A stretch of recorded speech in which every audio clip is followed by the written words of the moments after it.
मैं अपनी बात आज के इस विषय से जुड़कर करना चाहूँगा। आज का विषय है वर्तमान संदर्भ में हिंदी साहित्य और पर्यावरण। सुबह से देख रहा हूँ कि वैदिक ऋचाओं से लेकर के और तमाम मध्यकालीन कविताओं तक हम प्रकृति और मनुष्य के अंतःसंबंधों को व्याख्यायित कर रहे हैं। आज का कवि क्या सोचता है, महत्वपूर्ण मुद्दा ये है। क्योंकि आज का समय अपने चरित्र में तमाम सामाजिक राजनीतिक घटनाओं के कारण बहुत ही जटिल और चुनौतीपूर्ण हो गया है। ऐसे में जो तमाम चुनौतियां हैं, मैं बाजार आदि की चर्चा नहीं करूंगा। उन चुनौतियों में एक बड़ी चुनौती है पर्यावरण की। और पर्यावरण के इस संकट का मूल कारण, सुबह से इसकी चर्चा हो रही है कि मनुष्य का स्वार्थी स्वभाव है। हम विकास की तरफ बढ़ते हुए प्रकृति का दोहन इस तरह करने लगे कि प्रकृति की जो उसका संतुलन है वही हमने बिगाड़ दिया। और आज ये सारा संकट इसी कारण है कि प्राकृतिक तत्वों का संतुलन बिगड़ गया है। और उसके पीछे मनुष्य की जो स्वार्थी वृत्ति है वह मूल कारण के रूप में सामने आती है।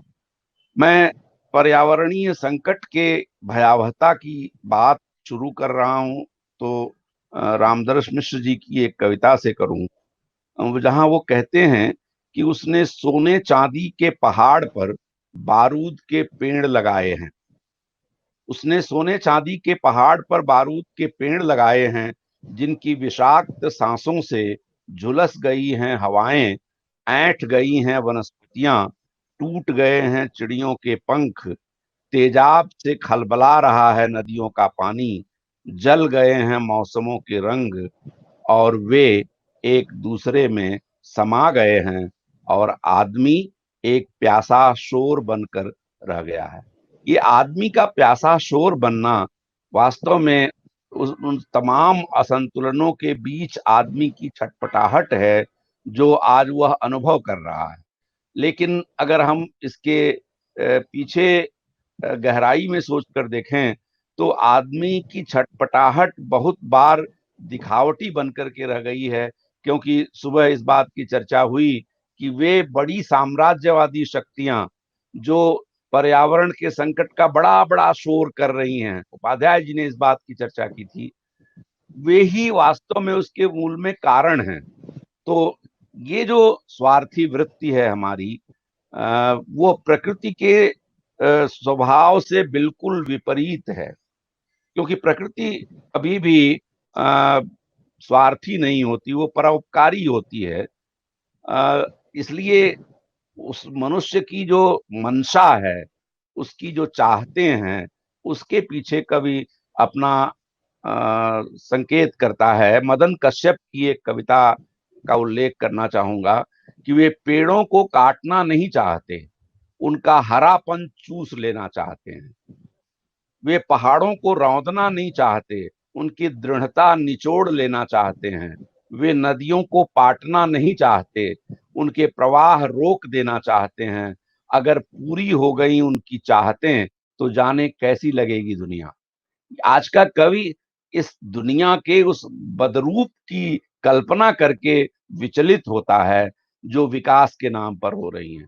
मैं बार बार केदारनाथ सिंह की एक कविता की पंक्ति का उल्लेख करता हूं कि ये जो विकास का जो ढिढोरा पीटा जा रहा है, अगर यह विकास सफलीभूत हुआ तो हम किसके लिए करेंगे। क्योंकि मनुष्य ही उसके केंद्र में होना चाहिए। और मनुष्य का जीवन अगर इतना संकट में हो जाता है तो ये सारा विकास किस लिए। वो कहते हैं एक जगह कि यह कितना भयानक है कि शहर की सारी सीढ़ियां मिलकर जिस अहम ऊंचाई तक जाती हैं वहां कोई नहीं रहता। अगर ऐसे विकास की ओर हम आगे बढ़ रहे हैं जहां हम पहुंचना चाहते हैं और वहां मनुष्य जाति ही खत्म हो जाए तो वह विकास किस काम का है। मित्रों, सुबह से पेड़ों की, नदियों की चर्चा ज़्यादा हुई है। इसलिए इस पर मैं एक-एक कविता की बात करते हुए कुछ उससे अलग जो पहलू हैं उनकी ओर संकेत करना चाहूँगा। एक कविता केदारनाथ जी की ही है, अ, मंच और मचान। सृष्टि पर पहरा संग्रह में ये कविता आती है, जो रामाभार स्तूप के पास एक बरगद का पेड़ खड़ा उगा आता है, और उस पेड़ को देख करके सत्ता के लोग, विशेष तरह से नेहरू जी का उल्लेख वहाँ हुआ है कि नेहरू जी के पास लोग ये सुझाव रखते हैं कि इसके पेड़ को काट दिया जाए। पेड़ काटना चूंकि अपराध है, इसलिए सत्ता से परमिशन ली जाती है। और गौर करें शीर्षक क्या है, मंच और मचान। ये मंच जो राजनेताओं का होता है, मचान जो आम जनता का है। और नेहरू जी को इस तरह से कन्विंस किया जाता है और वो इस पेड़ को काटने के लिए अनुमति दे देते हैं।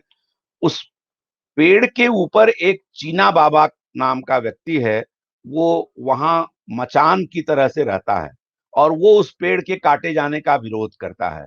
प्रतीकात्मक ढंग से केदारनाथ जी इस बात का संकेत करते हैं कि ये पेड़ सिर्फ पेड़ नहीं है, तमाम पक्षियों के, तमाम उनके घोंसलों का आश्रय स्थान है। उस पेड़ के नीचे जो छांव में सुस्ताते हुए लोग हैं, उन आदमियों के लिए एक सुखकर आसरा है।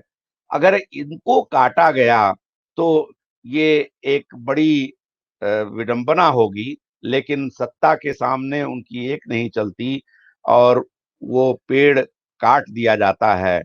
लेकिन जितने ठक ठक की आवाज होती है, उससे लगता है कि जैसे एक एक चीज कट रही है।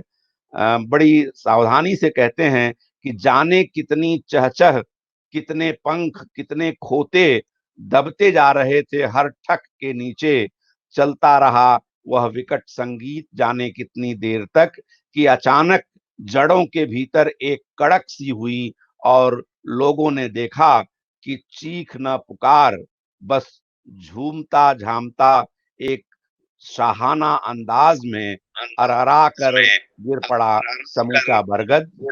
सिर्फ घर, वह शब्द देर तक उसी तरह टंगा रहा हवा में। अब ये घर का टंगा रहना निश्चित रूप से उस चीना बाबा के उस घर की मचान की ओर संकेत करता है। पानी की प्रार्थना का जिक्र अभी उमेश जी ने किया था। उसमें होता यह है कि एक चरवाहा आता है और गंगा जी के पानी में चुल्लू भर जल लेकर के वो उठाता है पानी, और फिर पता नहीं क्या देखता है कि वो गिराकर प्यासा ही चला जाता है। वहां कवि कहता है कि शर्मिंदा हूं प्रभु मैं इस घटना पर, हिल रहा हूं अब तक। समय ही कुछ ऐसा है कि पानी नदी में हो या किसी चेहरे पर, झांक कर देखो तो तल में कचरा कहीं दिख ही जाता है। और इस कचरे के कारण ही शायद वह चरवाहा बिना पानी पिए ही लौट जाता है। और इस बात का जिक्र आगे वो करते हैं कि उस प्रदूषण के साथ साथ एक और चिंता उनके सामने आती है।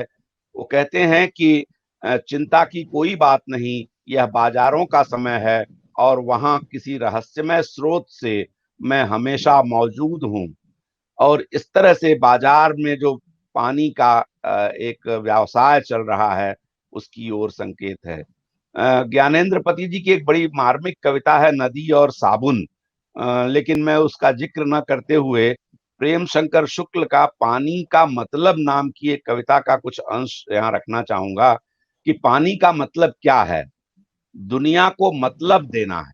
पानी का मतलब दुनिया को मतलब देना है और आदमी को बचाना है मतलबी होने से। पानी का मतलब एक तिहाई भूभाग है लेकिन घूंट भर की प्यास को सूखने नहीं देना उससे भी बड़ी चुनौती है। वो जो प्यास अभी ऊपर वो चुल्लू भर पानी पी नहीं सका और वैसे प्यासा ही लौट गया, उसकी प्यास को बुझाना आज के कवियों की एक बड़ी चुनौती लगती है। मित्रों, वृक्ष और जल के साथ साथ आज का कवि तमाम उन चीजों के प्रति अपनी चिंता व्यक्त करता है। नवल शुक्ल की एक कविता है धरती से विदा, उसमें वो उन तमाम चुनौतियों की बात करते हैं जो इस जल और वृक्ष से अलग पर्यावरणीय संकट पैदा कर रही हैं। कम हो रही हैं कुछ चीजें लगातार, कुछ वस्तुएं, कुछ नाम, हवा कम हो रही है, पीने के पानी तक का अकाल, धरती कम हो रही है और हमारे वायुमंडल का विस्तार, पेड़ पौधे कम हो रहे हैं, कंक्रीट के जंगलों में गौरैया रूठ रही है। इस तरह से ये जो संकट है वह यहीं तक सिमटा नहीं है। वायु प्रदूषण की अभी बात हुई। एकांत श्रीवास्तव की एक कविता है जिसमें वो केमिकल की तीखी गंध जिस तरह से घुलती है हवा में, उससे किस तरह हमारा जीवन प्रभावित होता है उसकी चर्चा करते हैं। यहाँ है घातक केमिकल की तीखी गंध, पसलियों में सुराख करती हुई और सुराख से बहता हुआ खून। आज हम देखते हैं हुक्का पार्लर आ गए हैं। होता क्या है, तमाम ऑक्सीजन पार्लर बन रहे हैं। ऑक्सीजन की कमी जब महानगरों में होती है तो लोग उसको भी व्यवसाय बना लिए हैं। मंगलेश डबराल अपनी एक कविता में कहते हैं कि ऐसे में मुझे थोड़ी ऑक्सीजन चाहिए, वह कहाँ मिलेगी, पहाड़ तो मैं बहुत पहले छोड़ आया हूँ और अब वहां भी वह सिर्फ कुछ ढलानों घाटियों के आसपास घूम रही होगी क्योंकि उन्हें बेचने वालों की तादाद बढ़ रही है। इस तरह से ये संकट हैं। एक बड़ा संकट प्लास्टिक का है। हम जानते हैं कि पॉलीथीन की जो थैलियां हैं किस तरह हमारे महानगरों को तमाम संकट में उलझा रही हैं। लेकिन बढ़ते हुए तापमान को लेकर के एक कविता ज्ञानेंद्र पथ की है, उसका उल्लेख करना चाहूंगा। जिसमें वो मानते हैं कि तापमान बढ़ने का बड़ा कारण परमाणु परीक्षण है। और ये परमाणु परीक्षण करने वाले लोग कौन से हैं? वो बड़े बड़े जो शक्तिशाली राष्ट्र हैं, वो पृथ्वी की चिंता करते हैं। और उस कविता का शीर्षक ही है यह पृथ्वी क्या केवल तुम्हारी है। चुनौती देता है कवि, कहता है एक शक्तिशाली राष्ट्र के सिरमौर, तुम्हारी उल्लसित कल्पनाओं में पृथ्वी तुम्हारी उंगलियों पर नाचता कंदुक है। तुम उसे राष्ट्र की शक्ति साधना कहते हो जब परमाणु बम के भूमिगत परीक्षण से फिर थर्राते हो पृथ्वी की मिट्टी दे। पयस्वती पृथ्वी के मर्मस्थल में मार कर घूसा, विश्व समुदाय में अपनी वज्र मुट्ठी लहराते हो। और यही शक्तियां आगे चल करके पर्यावरण पर बड़ी बड़ी बातें करती हैं। जब वो सम्मेलनों में चिंता व्यक्त करती हैं, उस दोहरेपन को कभी उजागर करता है। कहता है नृशंस विजेता की बर्बर मुद्रा में, निरस्त्रीकरण वार्ताओं के दौरान कैमरों के साथ चकाचौंधी उजाले में, सभ्य सौम्य निष्पाप दिखते भी हर बार। लेकिन कवि की आंखों से ये बर्बरता बचती नहीं है। ऐसे बर्बर राष्ट्रों को चुनौती देता हुआ कहता है कि क्या तुम्हें पृथ्वी को उर्वर करने में तल्लीन केंचुए के पास नहीं पूछना चाहिए? पृथ्वी के बारे में कोई भी अहम फैसला लेने से पहले कौन जाने पृथ्वी के भविष्य को लेकर के तुमसे ज्यादा चिंतित रहती हों चींटियां। ये केंचुए और चींटियां वे तत्व हैं जो इस पृथ्वी को हरा भरा और सुखमय बनाना चाहते हैं और ये उन विनाशकारी बड़ी शक्तियों से ज्यादा हमारे लिए उपयोगी हैं। मित्रों, रसायन का प्रयोग हमारी फसलों में जिस तरह हो रहा है, इसकी एक बड़ी मार्मिक कविता है भारत का काला चांद, मनु की कविता है। जो केरल के कासरगोड जिले के एक गांव की कविता है, जहां एंडोसल्फान छिड़काव होता है और किस तरह से पूरी पीढ़ी उसकी शारीरिक विकृति और इसका अपाहिज पने का शिकार हो जाती है, उसका जिक्र है। मैं उसका बहुत ज्यादा उल्लेख नहीं करूंगा। मैं कुछ बातें अभी तक जो नहीं हुई उन और उस ओर करूंगा कि हमारा आज का कवि पर्यावरण के इस संकट से निराश नहीं है, उसमें अभी भी उम्मीद है। और ये उम्मीद किस तरह व्यक्त होती है, केदारनाथ सिंह की एक कविता है, नदी का स्मारक। सूखी हुई नदी के बीच कहीं एक नाव का जर्जर पुराना ढांचा रख पड़ा हुआ है, और लोगों को लगता है कि इसकी उपयोगिता खत्म हो रही है। कवि को लगता है कि जरूरत इसने खो दी है। वह लोगों से कहना चाहता है कि अब इसके एक एक टुकड़े को लेकर के या तो तख्त बना लो, या स्टूल बना लो, या ईंधन के रूप में प्रयोग करो। लेकिन लोगों में जब वो पहुंचता है तो वह देखता है कि उनकी आंखों का भाव कुछ अलग है। और वो भाव यहाँ मैं आपके सामने रख रहा हूं कि काठ का एक जर्जर ढांचा ही सही, पर रहने दो नाव को, अगर वह वहां है तो एक न एक दिन लौट आएगी नदी। ये आस्था लेकर के आज का कवि चल रहा है, और इसीलिए वह उन लोगों की ओर एक संकेत करता है जो इस पर्यावरण के संकट से बचने के लिए कुछ बदलाव लाना चाहते हैं, कोई क्रांति करना चाहते हैं। वो कहता है, ये कैलाश वाजपेयी की एक कविता है, अगर नवक्रांति। वो कहते हैं कि तुम अगर परिवर्तन के पक्षधर हो, मिट्टी से शुरू करना जो बांझ हो रही है, वृक्षों से शुरू करना जिनका वध हो रहा है बेरहमी से, वायु से शुरू करना जिसका दम घुटा जा रहा, नदियों से शुरू करना जिनका यौवन रोज लुट रहा, यही सब तो हो तुम, अपनी जड़ों की पड़ताल के बिना क्रांति कहाँ। इस तरह से आज का कवि बड़ी मार्मिकता से उन सभी तत्वों की ओर पहुंचता है, उनकी पड़ताल करता है, और उनसे बचने के लिए एक उम्मीद जताता है जिससे पर्यावरण की रक्षा हो सके।